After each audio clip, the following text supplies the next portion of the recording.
We were very lucky last week to get a chance to test out a pre-production unit of the new Fujinon Premista 28-100mm T2.9 full-frame Cinema Zoom lens.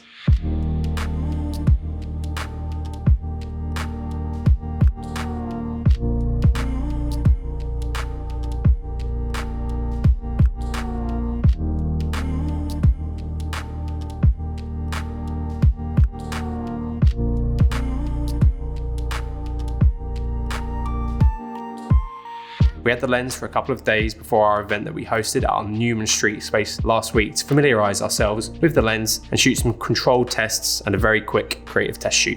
But before we get into the tests, let's take a look around the lens physically. As you'd expect from its £36,000 price tag, the mechanics and build quality are fantastic.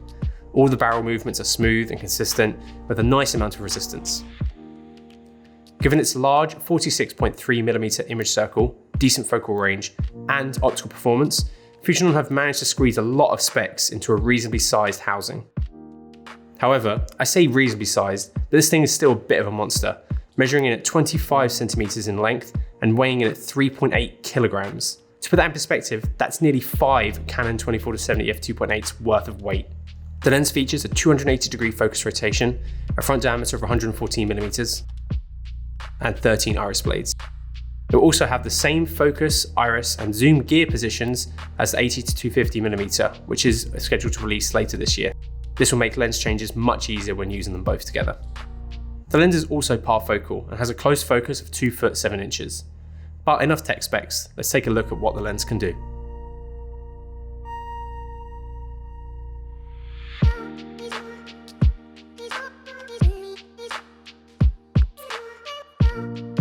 For the test shoot, we had very limited time, crew, and budget, but we did have some awesome kit to shoot with. We shot with our red Monstro in full 8K mode. We chose the Monstro so we could get the lens on the Ronin 2 easily, and because we wanted to have as much resolution as possible to show what the lens could do.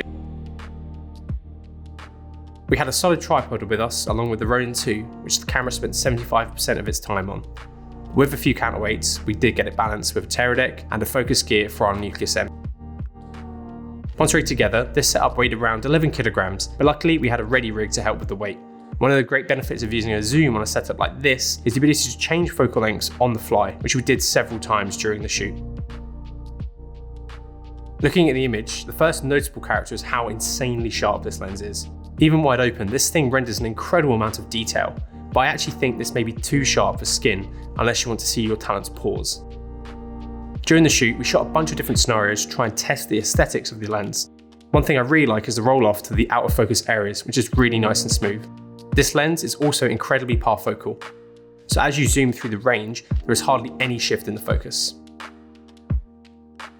Moving on to the more controlled tests, we shot our regular test scene as well as using a focus chart using our red Monstro in full 8K again. The bokeh changes quite a bit throughout the focal range. At the wide end, bokeh is formed nice and round, but as you zoom in, you start to notice the more lemon-shaped bokeh forming. This gets especially noticeable from around 65mm onwards. However, stopping down to T4 forms more circular bokeh. The bokeh also has some texture to it, but it's still pretty clean. There is also a slight glow around the outside of the bokeh, which gives it a slightly defined look. Flare is incredibly well controlled and consistent throughout the zoom range. For people who prefer subtle flares like the rest of Fuji's high-end zooms, you'll like this one. We unfortunately didn't get a chance to do our regular coverage test with this lens, but we can see a little light loss on our focus chart tests when you're wide open, but it does get better as you stop down. This lens is really sharp. Looking at our focus charts, you can see a little bit of chromatic aberration, but barely any ghosting. It's just so clean. Distortion is one area that you are compromising on this lens. If you look at our focus charts, you can see that at the wide end, this lens suffers from a decent amount of barrel distortion until you hit around 50mm. This is where the lines start looking straight, and then as you start going past it, you start getting pinkish and distortion. This won't be a deal breaker for a lot of people, but it's something worth knowing about the lens.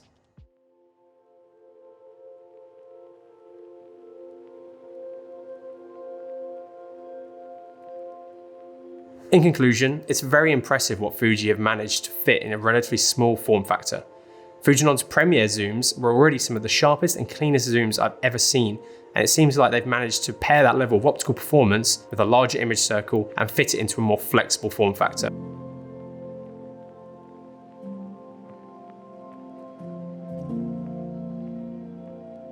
This year seems to be the year of full frame zooms, and I'm really excited to compare them all. Let us know which lenses you'd like to see us compare, and also what focal length you'd like to see next from Fuji in the comments below, and make sure you're subscribed.